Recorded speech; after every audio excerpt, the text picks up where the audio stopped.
Hello everyone, एक बार फिर से आप सभी का स्वागत है हमारे यूट्यूब चैनल शारदा केमिस्ट्री में। आज हम लोग एबनॉर्मल कोलिगेटिव प्रॉपर्टी का अगला टर्म पढ़ेंगे, जिसके अंतर्गत हम लोग degree of dissociation, degree of ionization, van't Hoff factor, इन सभी चीज़ों को समझेंगे और हम उन सारी चीज़ों को समझेंगे जो राल्ट्स के लॉ में कमी रह गई है।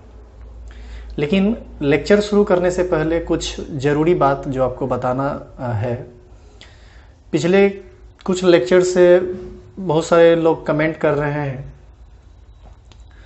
तो उस कमेंट में ये कह रहे हैं कि सर इंग्लिश मीडियम में भी आप बता दिया कीजिए, या फिर जो कंटेंट्स है उसको इंग्लिश में भी लिख दिया कीजिए। जैसे दीपक विमलेश हैं, मोनी कुमारी हैं, अभिषेक वैभव हैं, ये सभी लोग कमेंट किए हैं कि सर इंग्लिश में भी कंटेंट्स डाला कीजिए। तो चलिए, मैं आपकी बातों को ध्यान में रखूंगा और आज से हम जो भी पढ़ेंगे उसको हिंदी और इंग्लिश में साथ में पढ़ेंगे। थोड़ा हमको ज़्यादा मेहनत करना पड़ेगा, लेकिन चलिए कोई बात नहीं, हम कर लेंगे। बस आप पढ़ लीजिए, ये हमारी सबसे बड़ी प्राथमिकता है। तो आज का जो हमारा टॉपिक है वह है वियोजन की मात्रा। देखिए यहाँ पर हेडिंग लिखा हुआ है, ऐसे देखिए हेडिंग लिखा हुआ है वियोजन या संगुणन की मात्रा, इंग्लिश में डिग्री ऑफ डिसोसिएशन और एसोसिएशन। लेकिन थोड़ा हम इसको यदि आपको फ्रेशली बताएं ना, तो इसको हम ऐसे समझते हैं, वियोजन की मात्रा डिग्री ऑफ डिसोसिएशन या फिर संगुणन की मात्रा डिग्री ऑफ एसोसिएशन। ये दोनों अलग अलग टर्म है, लेकिन हम दोनों को एक ही साथ समझेंगे क्योंकि दोनों का कंसेप्ट लगभग एक ही है। इसको हम डिनोट करते हैं अल्फा से, और यह एक बेहद इंपॉर्टेंट टर्म है। यदि आप 11th में केमिकल इक्विलिब्रियम पढ़े हो तो आपको पता होगा कि ये अल्फा क्या होता है। यदि नहीं पढ़े हैं तब तो कोई बात ही नहीं। चलिए, नहीं पढ़े हैं तो यहां पर पढ़ लेंगे। अब देखिए ये अल्फा क्या होता है। सबसे पहले डेफिनेशन देखिए, लिखा हुआ है कि किसी रासायनिक अभिक्रिया में लिए गए अभिकारक के एक मोल में वियोजित या किसी रासायनिक अभिक्रिया में लिए गए अभिकारक के एक मोल में वियोजित या संगुणित, यहां पर गलत लिखा हुआ है हिंदी में, इसको हम सही कर देते हैं।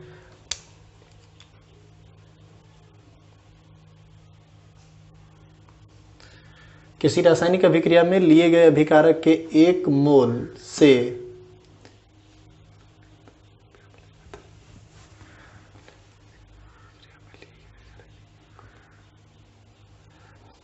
किसी रासायनिक अभिक्रिया में लिए गए अभिकारक के एक मोल में जितना मोल, ये होगा एक मोल में जितना मोल, पता नहीं कट भी रहा है, नहीं ठीक है, जितना मोल वियोजित या संगुणित होता है या उपयोग में लाया जाता है उसे वियोजन या संगुणन की मात्रा कहते हैं। अब बिल्कुल सही लिखा हुआ है, किसी रासायनिक अभिक्रिया में लिए गए अभिकारक के एक मोल में जितना मोल वियोजित या संगुणित होता है या उपयोग में लाया जाता है, वियोजित होना या संगुणित होना या उपयोग में लाया जाना एक ही बात हुआ, मिलाया जाता है, उसे वियोजन या संगुणन की मात्रा कहते हैं। Number of moles of reactant dissociate और एसोसिएट और used in A reaction for 1 mole of reactant taken for the reaction is called degree of dissociation and it is denoted by alpha. इसे हम लोग अल्फा से सूचित करते हैं, जिसका फॉर्मूला बनता है अल्फा इज इक्वल टू उपयोग में लाए गए मोल की संख्या बटे अभिक्रिया में कुल लिया गया मोल। इसी को इंग्लिश में लिखेंगे तो number of moles of reactant used by total number of moles of reactant taken for the reaction. अब जो बात यहां पर लिखा हुआ है, इस सब को आप पहले आराम से उतार लीजिए, इसको आराम से उतारिए, क्योंकि ये बात सिर्फ बोलने से ना समझ में बिल्कुल नहीं आएगा। अभी आप देखे होंगे कि अभी हम जो जो बात बोले उसको आप कुछ नहीं समझे होंगे। आप सिर्फ लिख लीजिए, लिखने के बाद एक बार फिर से हम यहाँ पर आएंगे, तब हम आपको इसमें समझाएंगे कि इसमें क्या लिखा हुआ था और क्या बात था। इसको जब तक आप एक एग्जाम्पल, एक रियल एग्जाम्पल से नहीं समझोगे ना, आपको ये समझ में नहीं आएगा। तो चलिए इसको हम लोग समझते हैं। पहले आप इसका स्क्रीनशॉट ले लीजिए या फिर वीडियो पॉज करके, आपको जैसे इच्छा है, जिसमें आपको आसानी होती है उस तरह से आप इसको लिख लीजिए। लिखने के बाद हम आगे बढ़ेंगे।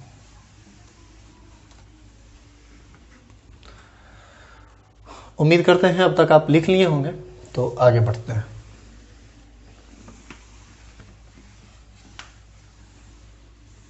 इसमें ना VVI लगा देना, ये टर्म बहुत ज़्यादा इंपॉर्टेंट है,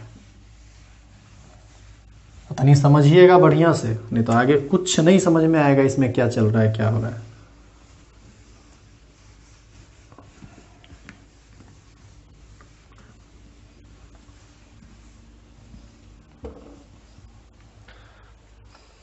और सुनिए, हम आप ही को कह रहे हैं, समझना बहुत बढ़िया से है, नहीं तो ये टॉपिक यदि नहीं समझे ना तो आपको तो कुछ समझ में ही नहीं आएगा आगे। देखिए आप इस चीज को समझने के लिए ना हम तुमको एक एग्जाम्पल देते हैं, इस एग्जाम्पल को देखो, बहुत बढ़िया समझ में आएगा। एक एग्जाम्पल से हम आपको समझाना चाह रहे हैं कि वियोजन की मात्रा क्या होता है। अच्छा एक बात और, वियोजन की मात्रा एक अलग टर्म है, संगुणन की मात्रा एक अलग टर्म है। हम पहले आपको बताते हैं वियोजन की मात्रा, उसी से आप संगुणन की मात्रा भी समझ जाओगे और आगे इसका एक एप्लीकेशन करेंगे तो बढ़िया समझ में आ जाएगा। जैसे हम लोग क्या करते हैं, PCl5 लेते हैं और इस PCl5 को जब हम पानी में डालते हैं ना तो ये टूटता है नो PCl3 प्लस Cl2 में, ये ऐसे टूटता है।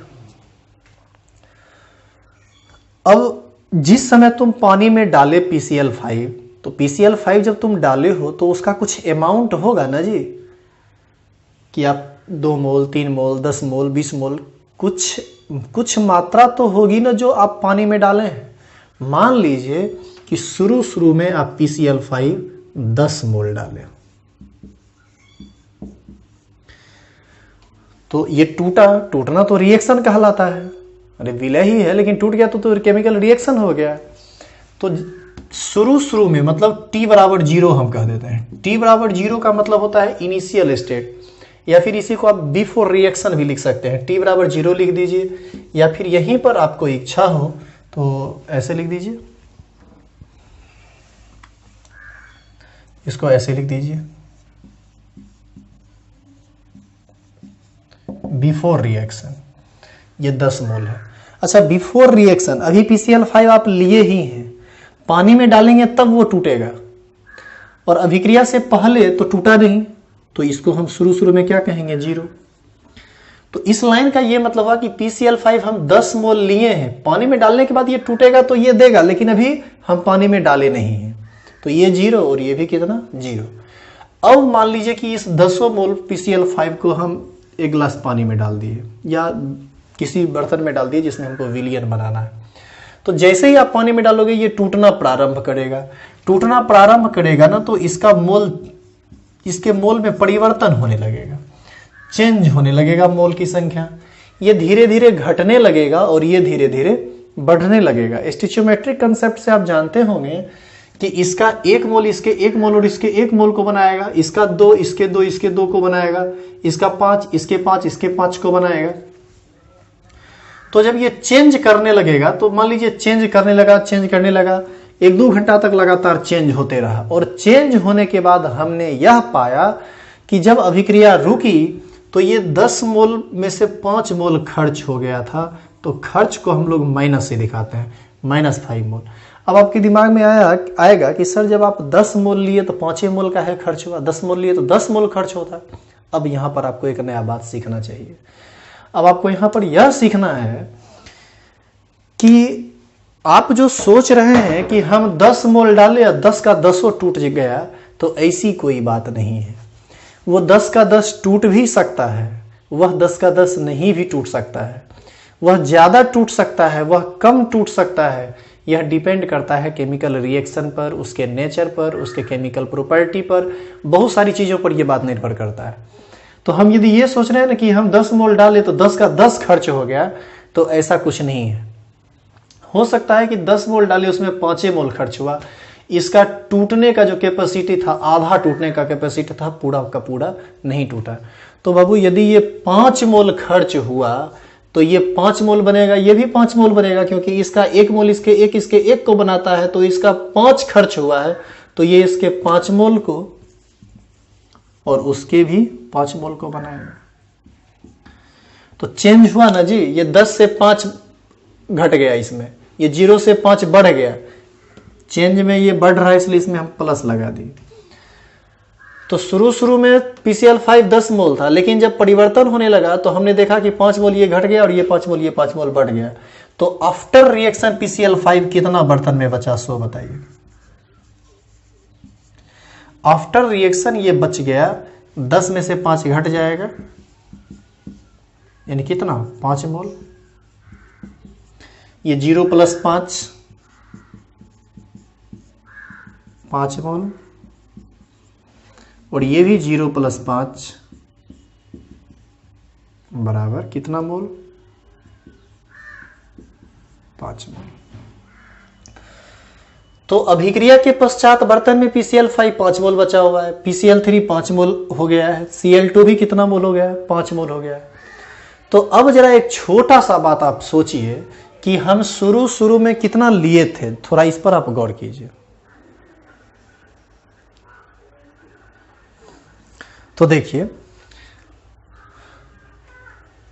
तो शुरू में जब हम लिए थे तो ये प्रारंभिक मात्रा PCl5 का 10 था, ये 0 ये 0, और अभिक्रिया के पश्चात ये बचा हुआ है 5, ये बचा हुआ है 5, ये बन गया 5, ये बन गया 5। बर्तन में ये भी 5 बचा हुआ है, ये भी 5 बचा हुआ है, ये भी 5 बचा हुआ है।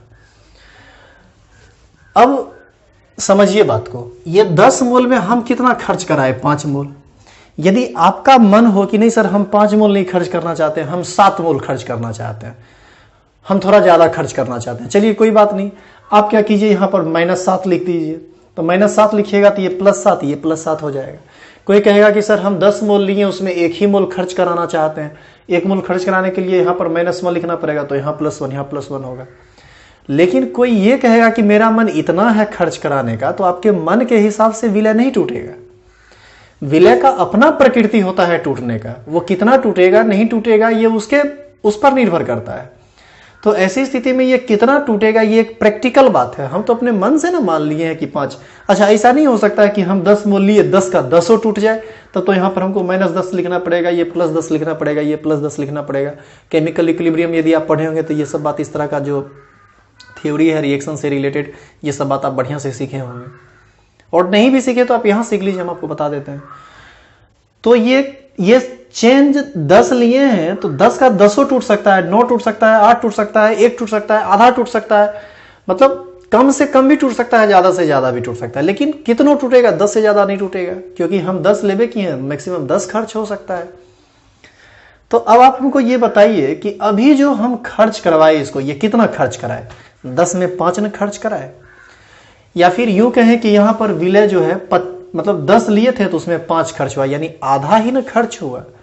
तो जरा आप सोचिए कि टेकन मोल कितना है, आप इसको यहां लिखिए, टेकन मोल ऑफ रिएक्टेंट, अभिकारक का कुल लिया गया मोल कितना है, 10। अच्छा, यूज्ड मोल कितना है, 5।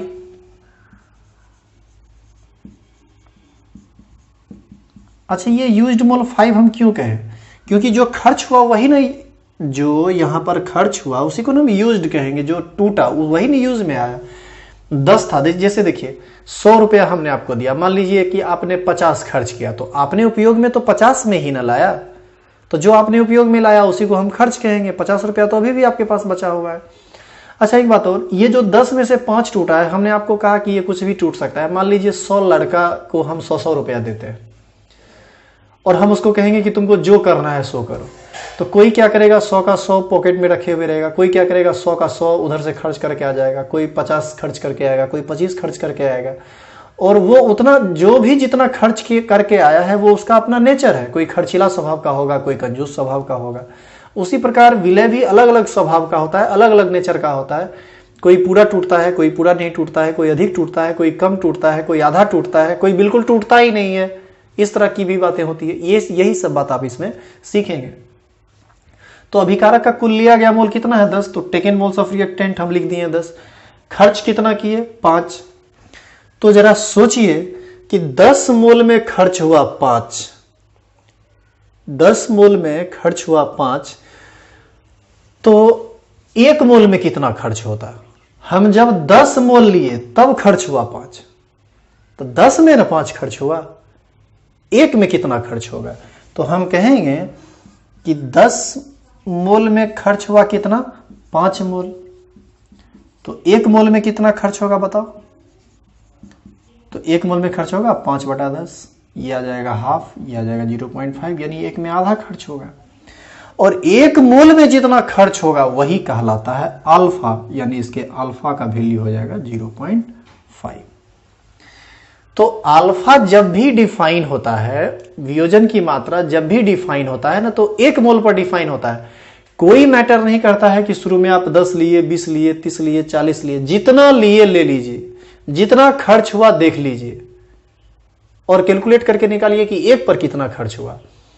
10 में 5 खर्च हुआ, इससे लेना देना नहीं है, लेना देना है कि 1 में कितना खर्च हुआ, और 1 में जितना खर्च हुआ उसी को हम वियोजन की मात्रा कहते हैं। तो यहां से वियोजन की मात्रा 1 मोल में खर्च हुआ 0.5, तो यहां पर अल्फा क्या हो जाएगा 0.5। तो ऐसी स्थिति में तो अब आप देखो कि 1 मोल में खर्च 5/10 हुआ तो 0.5 आया। अभी आप अल्फा बराबर वो फॉर्मूला लिखे थे, आप याद कीजिए, खर्च किया गया मोल बटे कुल लिया गया मोल। 5 खर्च हुआ है ना, तो यहां 5 ऊपर रखेंगे, कुल लिया गया मोल 10 है, तो 10/5 कितना हो जाएगा 0.5। इस तरह से आप उसको निकाल सकते हैं। तो उसी फॉर्मूला का यूज करके हम डायरेक्ट अल्फा बराबर लिख सकते हैं,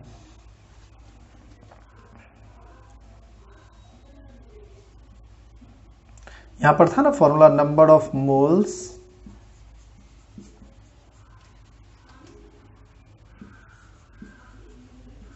of reactant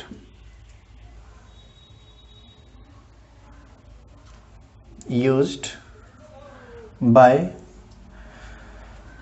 total number of moles of reactant taken for the reaction। हम ये फॉर्मूला बार बार नहीं लिखेंगे, आप फॉर्मूला चेक कर लीजिए। तो number of moles of reactant use जो है वो है 5, तो हम यहाँ पर कितना लिखेंगे 5, और टेकन मोल कितना है 10, तो ये हो गया 5/10, यानी आंसर आ गया 0.5, यानी यहां से अल्फा का वैल्यू आया 0.5। अब हम आपको बताते हैं कि अल्फा, एक बार यदि हमको ये पता चल गया कि PCl5 के लिए अल्फा का मान 0.5 होता है, तो इस बात से आपको क्या फायदा मिलेगा ये सुनिए। जैसे ही अल्फा 0.5 आया, हमारे दिमाग में तुरंत एक बात स्ट्राइक करेगा कि इस रिएक्टेंट का यदि हम 1 मोल लेंगे तो उसमें खर्च होगा 0.5, इसका मतलब आधा खर्च हुआ। तो जरा बताइए कि यदि हम 100 लेते तो कितना खर्च होता, तो 50 खर्च होता, क्योंकि इसका अल्फा 0.5 है, आधा है, आधा खर्च होने की टेंडेंसी को बता रहा है। यदि हम इसका 200 मोल लेते तो कितना खर्च होता, तो इसका 100 मोल खर्च होता, क्योंकि इसका अल्फा 0.5 है। इस प्रकार अल्फा के वैल्यू को देख करके पता चल जाता है कि कौन रिएक्टेंट कितना खर्च होगा, यानी इसका ये जो खर्च होगा ये कितना % खर्च होगा, 50% खर्च होगा। इसी को परसेंट में बदलेंगे तो 50 आ जाएगा, चूंकि 1 में 0.5 है तो 100 में 50 आएगा। तो 50% अल्फा दिया हुआ है तो 50% खर्च होगा 0. ऐसे अल्फा हमेशा फ्रैक्शनल वैल्यू में रहता है, परसेंट में बदलना वो एक अलग बात है। तो यहां से उम्मीद करते हैं आप अल्फा समझ गए होंगे, अल्फा में आपको दिक्कत नहीं होगा। चलिए अब हम आपको एक इसी से रिलेटेड एक विशेष बात बताते हैं, value of alpha. Value of alpha, ये अल्फा का मान है। अल्फा का मान देखो, अल्फा जो है ना, इसका वैल्यू या तो 0 से बड़ा होगा या 0 के बराबर होगा, और अल्फा का वैल्यू या तो 1 के बराबर होगा, नहीं तो 1 से छोटा होगा। यही बातें हो सकती हैं और कुछ नहीं होगा। इसका मतलब यह हुआ कि अल्फा का मान कहां से कहां तक लाई करता है। अल्फा का मान 0 से लेकर 1 तक लाई करता है। इसका मतलब मिनिमम वैल्यू अल्फा का कितना हो सकता है 0, मैक्सिमम वैल्यू कितना हो सकता है 1, और जो इंटरमीडिएट वैल्यू होगा वो 0 से 1 के बीच का होगा। तो आपको ये सब बात अब फिर से हम समझाते हैं। यहां पर कुछ और बात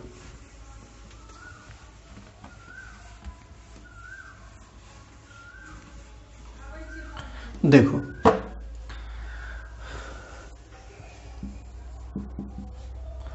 मिनिमम वैल्यू ऑफ अल्फा, ये होगा 0। मैक्सिमम वैल्यू ऑफ अल्फा ये होगा 1, और इसका जो इंटरमीडिएट वैल्यू होगा वो 0 to 1 होगा।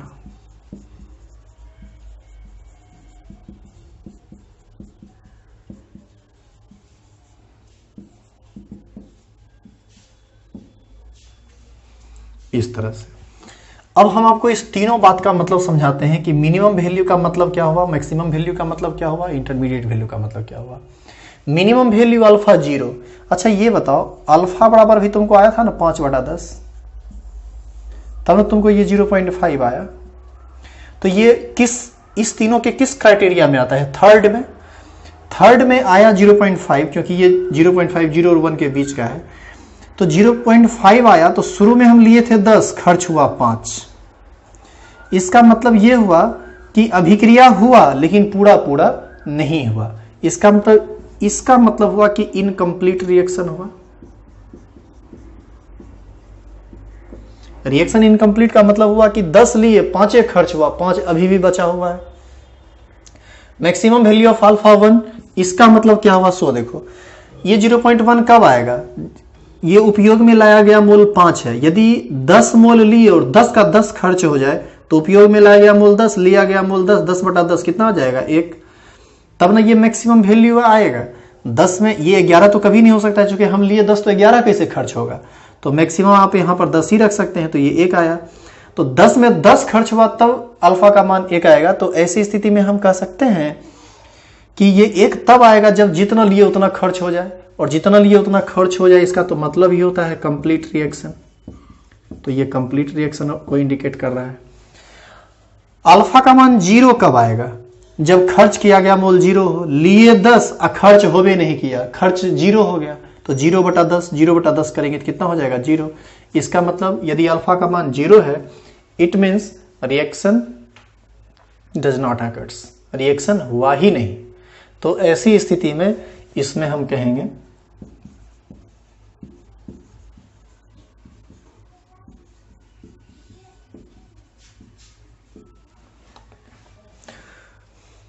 अल्फा जब भी 0 है इसका मतलब टूटा ही नहीं। अल्फा 1 है, पूर्ण रूप से टूट गया, और अल्फा 0 और 1 के बीच में है तो वो आधा अधूरा टूटा है, मतलब टूटा है लेकिन पूर्ण रूप से नहीं टूटा है। तो ये अल्फा का वैल्यू है। आप हमेशा याद रखेंगे, कभी भी अल्फा कैलकुलेट करते हुए अल्फा का मान 1 से ज्यादा आ जाए, समझ आइए आप गलती किए हैं। 0 से कम निगेटिव आ जाए, समझ लीजिए गलती किए हैं। अल्फा का मान हमेशा 0-1 या 0-1 के बीच में ही रहेगा। तो उम्मीद करते हैं अल्फा आपको समझ में आया होगा। अब यदि मान लो कि हम तुमसे कहें कि एक रिएक्टेंट ए है, इसके अल्फा का मान 0.7 है, आप क्या इस बात से समझते हैं? तो आप तुरंत कहेंगे कि यदि हम इसका 100 मोल रिएक्शन में लेंगे तो 70 मोल टूटेगा, 30 मोल बचा रह जाएगा, क्योंकि 100 में 70 टूटेगा तब ना 1 में 0.7 टूटेगा। या इसी तरह से यदि हम 200 मोल यदि ए का लेंगे तो इसका 140 मोल टूटेगा।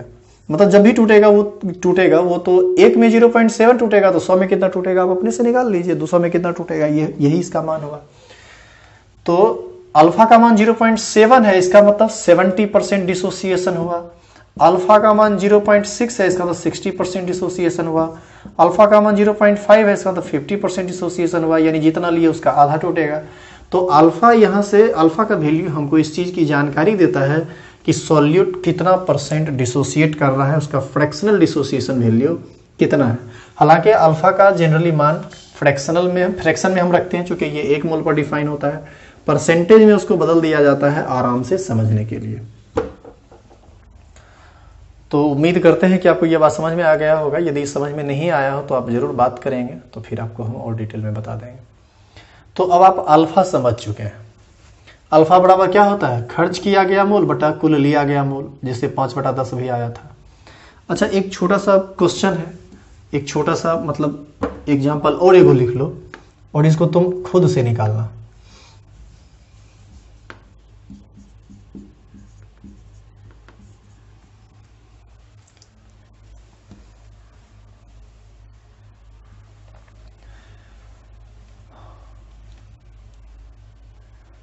KClO3 मत लीजिए,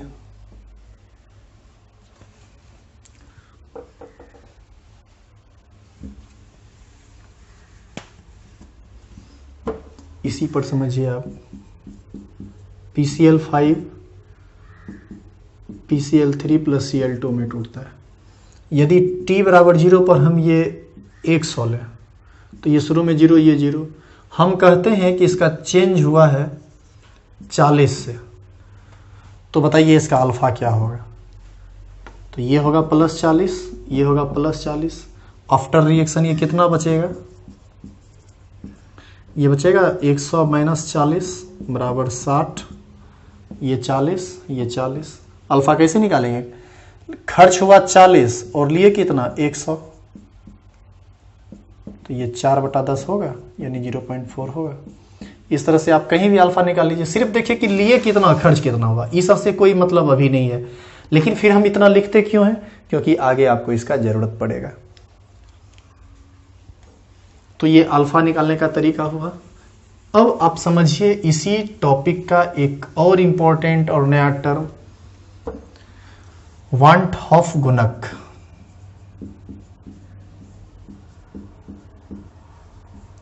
वांट हॉफ गुणक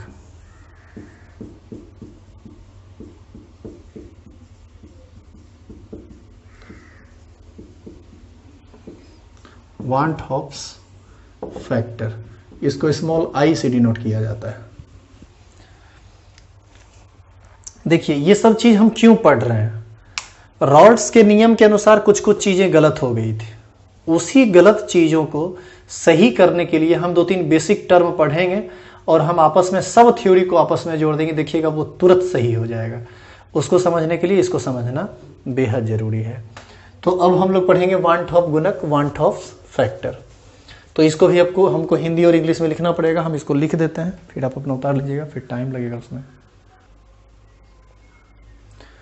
और देखिए वांट ऑफ गुणक, जिसको हम लोग वांट हॉफ्स फैक्टर कहते हैं, आई से इसको हम लोग डिनोट करते हैं।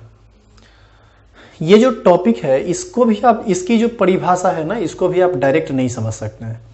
आप क्या कीजिए, पहले इसको उतार लीजिए, उतारने के बाद इसको फिर हम जब एग्जाम्पल पर समझाएंगे, वहां पर जैसे अल्फा आप समझे थे बिल्कुल उसी तरह से आप इसको भी समझ जाएंगे। अल्फा भी देखिएगा 1 मोल पर डिफाइन हुआ है। 1 मोल विलय के संगुणन या 1 मोल विलय के लिए हम लोग कितना खर्च करते हैं उसी को हम अल्फा कहते हैं।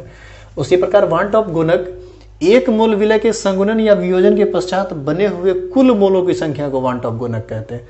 इसे आई द्वारा सूचित किया जाता है। Total number of moles of solute produce after dissociation और association by 1 mole of solute is called van't Hoff factor and it is denoted by small i. तो आप इसको लिख लीजिए। अब ये क्या लिखा हुआ है इसको हम आपको एग्जाम्पल से समझाएंगे, डायरेक्ट ये से समझ में आएगा नहीं। तो चलिए हम इसको मिटाते हैं। इसको पहले आप लिख लीजिए वीडियो पॉज करके, फिर हम आगे बढ़ेंगे। हिंदी और इंग्लिश दोनों एक साथ चलना थोड़ा मुश्किल होता है और टाइम भी बहुत चला जाएगा, वीडियो बहुत लंबा बन जाता है, इसीलिए हम वीडियो को रोक करके लिख देते हैं। आप भी अपना लिख लिया कीजिए।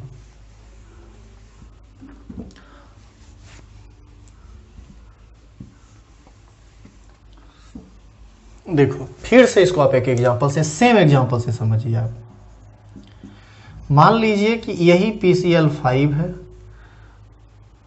पानी में डालने के बाद ये टूटा PCl3 और प्लस Cl2 में। तो हम लिखते हैं यहां पर बिफोर रिएक्शन, अभिक्रिया से पहले। उस समय भी हम 10 मोल लिए थे, मान लो अभी भी 10 मोल है। तो शुरू में तो ये 0 होगा, ये 0 होगा, क्योंकि अभी तो रिएक्शन हुआ ही नहीं। अब चेंज करवाइए।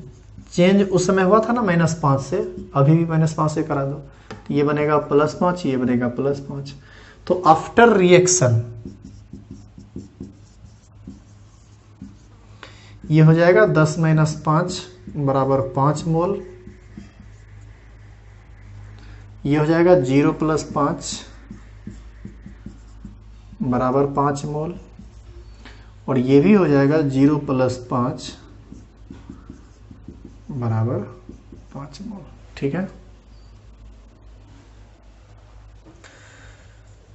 तो अब आप इसको थोड़ा प्रैक्टिकली समझिए। एक गिलास में पानी है, इसमें हम 10 मोल PCl5 डालें, तो शुरू में तो हम ये सोच रहे हैं कि 10 मोल है, लेकिन अंदर में जाने के बाद वो कुल कितना मोल में बदल गया है जरा इसको देखिए। 10 मोल डाले थे तो उसमें PCl3 और Cl2 नहीं था, लेकिन कुछ देर के बाद 5 टूटा, ये 5 बना, ये 5 बना, ये घट के हो गया 5, ये बढ़ के हो गया 5 और ये बढ़ के हो गया 5, और 5 होने के बाद है तो इसी बर्तन में ना सब, तो बर्तन में अब कुल कितना हो गया, ये 5 प्लस ये 5, यानी कुल हो गया 15, यानी टोटल मोल आफ्टर डिसोसिएशन ये हो गया 15, और टेकन मोल कितना हो गया, टेकन मोल हो गया 10। तो यहां से हम लोग क्या करने वाले हैं, इस बात को लिखेंगे, टोटल टेकन मोल, लिया गया कुल मोल कितना है 10, टोटल मोल आफ्टर डिसोसिएशन ये कितना है 15, कैसे 5 प्लस 5 प्लस 5। तो जरा बताइए कि ये हम 10 मोल लिए, शुरू में लिए 10, तो 10 से कितना हो गया 15, है कि नहीं। यदि हम इसका 20 लेते तो ये 10 खर्च होता, ये 10 बचता, ये 10 बचता, ये 10 बचता, तब वो बचता 30, तो 20 से हो जाता 30। तो हम ये कह रहे हैं कि हम शुरू में लिए 10, तो 10 से कितना प्रोड्यूस हुआ 15 मोल। इसका मतलब हम कह सकते हैं कि सिंस 10 मोल्स ऑफ सॉल्यूट, विलय का 10 मोल, कुल वियोजन के पश्चात कितना मोल उत्पन्न करता है 5 5 और 5 15, hence 10 moles of solute produce 15 moles. विलय का 10 मोल उत्पन्न करता है 15 मोल, तो 1 मोल कितना उत्पन्न करता, मेरे कहने का मतलब यदि हम यहां 10 न लेकर 1 लेते तो कितना उत्पन्न करता, तो 1 मोल ऑफ सॉल्यूट प्रोड्यूस, ये हो जाएगा 15/10 मोल, और 1 मोल जितना प्रोड्यूस करेगा उसी को हम वन टॉप फैक्टर कहते हैं। तो ये हो जाएगा 1.5, यानी I बराबर हो जाएगा 15/10 बराबर 1.5। अब देखिए वहां पर आप क्या लिखे हैं, आप वहां लिखे हैं ना कि number of moles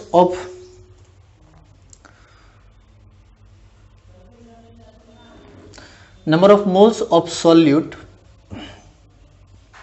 produce after dissociation और association by 1 mole of solute, वहां पर आप लिखें बाय 1 मोल ऑफ सॉल्यूट, तो 10 प्रोड्यूस किया 15, तो 1 कितना प्रोड्यूस करेगा, 1 जो प्रोड्यूस करेगा उसी को हम लोग I कहते हैं। तो यहां से I बराबर हो गया 15/10। तो यदि आपसे कोई पूछे कि 15 क्या है, 15 है टोटल मोल आफ्टर डिसोसिएशन, 10 क्या है टोटल टेकन मोल, तो आप I का यहां पर फॉर्मूला चाहें तो लिख सकते हैं I बराबर टोटल मोल आफ्टर डिसोसिएशन और association by total taken mole. तो यहां तक आप उतार लीजिए, और उतारने के बाद हम इसको फॉर्मूला पर समझाते हैं।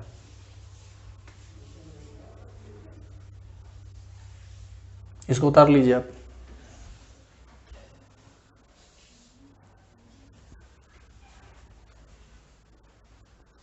तो यहां तक आप उतार लिए होंगे। उतारने के बाद इसी I को हम फॉर्मूला के रूप में क्या लिखेंगे, इसको आप लिख लीजिए, हिंदी वाले हिंदी में, इंग्लिश वाले इंग्लिश में। हिंदी और इंग्लिश साथ साथ पढ़ाने में थोड़ी परेशानी होती है। अब यहाँ पर हिंदी वाले को दिक्कत होगा, हिंदी लिख दें तो इंग्लिश वाले को दिक्कत होगा, तो आप लोग अपना थोड़ा मैनेज कर लीजिए। I बराबर क्या होगा, I बराबर 15/10 है ना, 15 क्या है, 15 है टोटल मोल आफ्टर डिसोसिएशन, तो हम लोग लिखेंगे टोटल मोल आफ्टर डिसोसिएशन, या एसोसिएशन होगा तो एसोसिएशन भी लिख सकते हैं, डिसोसिएशन और association by total taken mole, total taken mole. तो I का ये फॉर्मूला हो गया। ध्यान रखिएगा, जब भी I का जरूरत पड़े तो आप इस तरह से निकाल सकते हैं।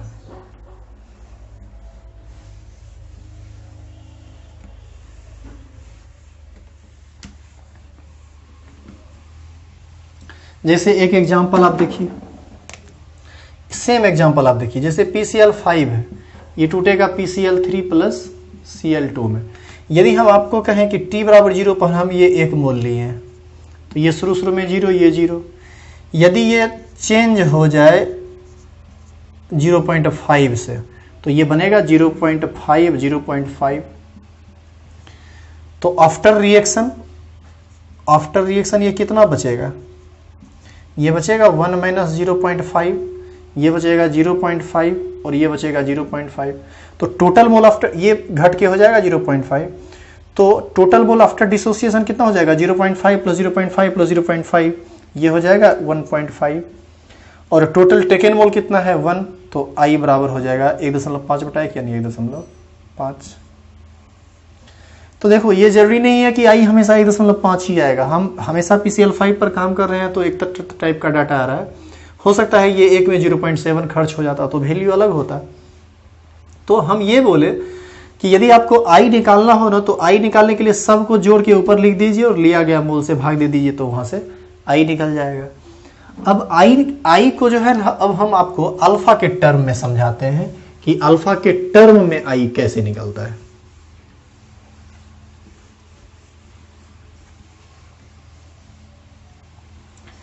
अल्फा के टर्म में I को समझिए। अब अल्फा के टर्म में I को निकालना सीखिए कि हम कैसे निकालेंगे। इसी रिएक्शन को जैसे ऐसे लिखो, जैसे PCl5 है, अगला एग्जांपल है, मान लो ये टूटा किस में? PCl3 में और Cl2 में। इनिशियल अमाउंट t बराबर 0 पर मान लो कि शुरू में हम ये 1 मोल लिए, तो ये 0, ये 0।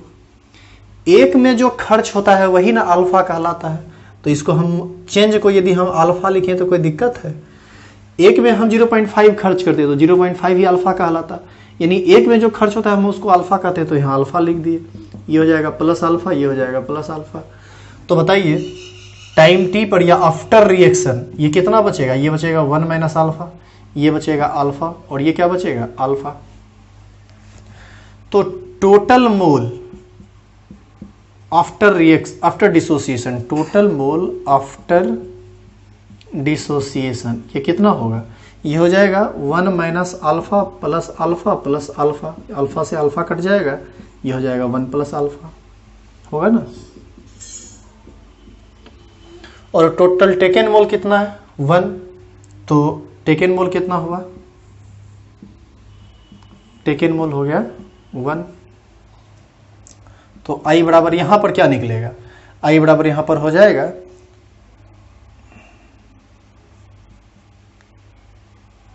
1 plus alpha by 1। 1 plus alpha by 1 हो जाएगा। इस तरह से I और अल्फा में एक रिलेशन भी पैदा हो जाता है। लेकिन बेहतर होगा, अभी आप इसको नहीं उतारिए, इसको आप बिल्कुल मत उतारिए। इससे हम आगे बढ़ के कुछ इससे और बेहतर बात समझाएंगे तो ज़्यादा बेहतर होगा। अभी आप इसको नहीं उतारिए, इसको हम आगे लेके चलेंगे और बढ़ेंगे आगे। मतलब हम एक सिंपल एग्जांपल बता रहे थे कि इस तरह की बातें भी हो सकती है।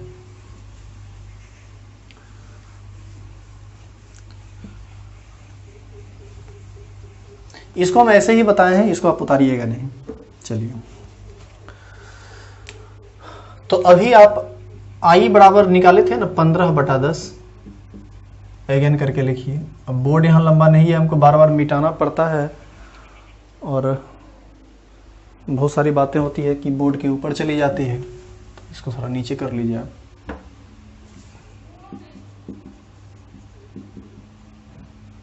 अगेन अभी आपको आया था ना I बराबर 15/10, तो 15/10 आया, तो हम इसको लिख सकते हैं, क्या लिख सकते हैं? इसको लिख सकते हैं 15 बराबर I गुना 10। बोलिए, ये लिख सकते हैं या नहीं? अब बताइए 15 क्या है? 15 है विलियन में उपस्थित कुल मोल आफ्टर डिसोसिएशन, और 10 क्या है? एक्चुअल मोल जो हमने लिया है, लिए गए कुल मोल की संख्या। तो अब बताइए कि ये जो 15 है वह एक्चुअल मोल है। एक्चुअल मोल तो आफ्टर डिसोसिएशन हुआ ना, तो हम इसको लिख सकते हैं number of moles after dissociation और एसोसिएशन बराबर I गुना ये 10 क्या है? एक्चुअल मोल, एक्चुअल मोल नहीं, एक काम करते हैं, इसी को हम थोड़ा ऐसे लिखते हैं। ये 10 क्या है? टेकन मोल। और ये 15 क्या है? ये 15 है एक्चुअल मोल, मतलब पानी में टूटने के बाद जो वास्तव में मोल की संख्या है। तो हम लोग इसको कह सकते हैं एक्चुअल मोल। तो एक्चुअल मोल बराबर हो जाएगा I into taken mole. Actual mole क्या है? Number of moles after dissociation और एसोसिएशन। तो इसके बदले हम लोग लिख सकते हैं number of moles of reactant. Number of moles of reactant कह दीजिए या सॉल्यूट कहिए, ज़्यादा बढ़िया रहेगा। Number of moles of solute after dissociation और एसोसिएशन बराबर ये हो जाए। ये पूरा को एक लाइन में आप लिखिएगा, ही हम लंबा लिखेंगे तो बोर्ड पर आ नहीं पाएगा। बराबर I गुना। अच्छा, टेकन मोल क्या है? टेकन मोल हमने जो बर्तन में डाला, हम ये नहीं देखे कि वो बाद में टूटा कि जोड़ा, यानी ये जो टेकन मोल है उसको हम लोग लिख सकते हैं number of moles before dissociation और एसोसिएशन। तो इसको हम लोग कह सकते हैं number of moles of reactant before dissociation और एसोसिएशन। हिंदी में लिखना चाहें तो संगुणन या वियोजन के पहले मोल की संख्या, और इसको कहेंगे संगुणन या वियोजन के पश्चात मोल की संख्या। तो अब देखिए हम टर्म आगे बढ़ाते चले जा रहे हैं। फिर आगे देखो, number of moles of solute after dissociation और एसोसिएशन गुना बराबर I Guna number of moles of reactant before dissociation और एसोसिएशन है। तो यहां से हम इसको कह सकते हैं, मोल को यदि हम पार्टिकल में बदलें तो यहां से हम लोग कह सकते हैं नंबर ऑफ, हमने इसी को हम लिखते चले जाएंगे आगे। आप जो है लिख लीजिए, पहले आप लिखिए यहां तक, पहले आप यहां तक लिखिए, और यहां तक लिखने के बाद अगला टर्म में आपको स्टार लगा के लिखना है। लेकिन हम बार बार लिखेंगे नहीं, हम इसी को बदल देते हैं। अब इसी को हम कह सकते हैं नंबर ऑफ पार्टिकल्स, कणों की संख्या। Number of particles of solute after dissociation और एसोसिएशन बराबर I into number of particles, number of particles of reactant before dissociation और एसोसिएशन। अब आप ये टर्म लिख लीजिए, फटाफट लिखिए। और देखिए आफ्टर हम बार बार आपको कह रहे हैं कि आपको अगला स्टेप में लिखना है। ये स्टेप अगला था, अब इससे अगला स्टेप लिखिए। यदि आप हिंदी में लिखना चाहें तो ऐसे होगा, वियोजन या संगुणन से, संगुणन या वियोजन के पश्चात विलय के कणों की संख्या, और ये होगा संगुणन या वियोजन से पहले विलय के कणों की संख्या। अब देखिए, संगुणन या वियोजन के पश्चात जब पार्टिकल है तो इस पर जो निकलेगा ये एक्सपेरिमेंटल कोलिगेटिव प्रॉपर्टी होगा। कैसे एक्सपेरिमेंटल कोलिगेटिव? देखिए ऐसा है कि नंबर ऑफ पार्टिकल्स का सीधा समानुपाती होता है कोलिगेटिव प्रॉपर्टी। तो यदि नंबर ऑफ पार्टिकल्स की हम बात कर रहे हैं आफ्टर डिसोसिएशन और एसोसिएशन, तो आफ्टर डिसोसिएशन और एसोसिएशन ये तो एक्सपेरिमेंटल बात है ना, पानी में जाने के बाद वो टूट गया होगा, तो टूटने के बाद जो रिजल्ट देगा वो तो एक्सपेरिमेंटल रिजल्ट देगा। तो यहां से हम लोग कह सकते हैं एक्सपेरिमेंटल कोलिगेटिव प्रॉपर्टी, क्योंकि आफ्टर डिसोसिएशन और एसोसिएशन से तो एक्सपेरिमेंटल निकलेगा। तो अगला टर्म होगा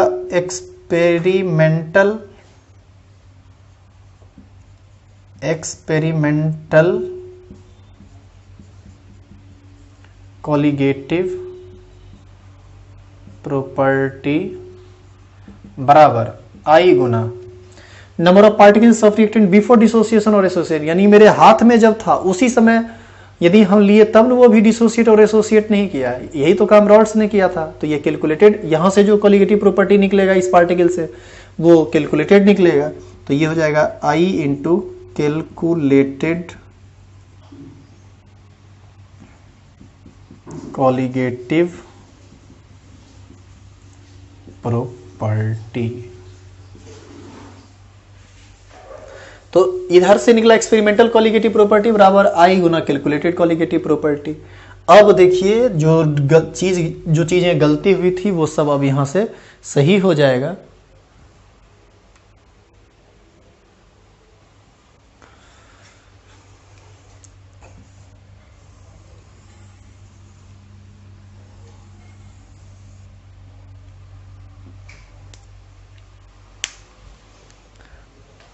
मोबाइल का जो बैटरी है वो रनिंग आउट है, तो इसको भी हमको रोकना पड़ेगा। यहीं से हम लोग नेक्स्ट लेक्चर में देखेंगे।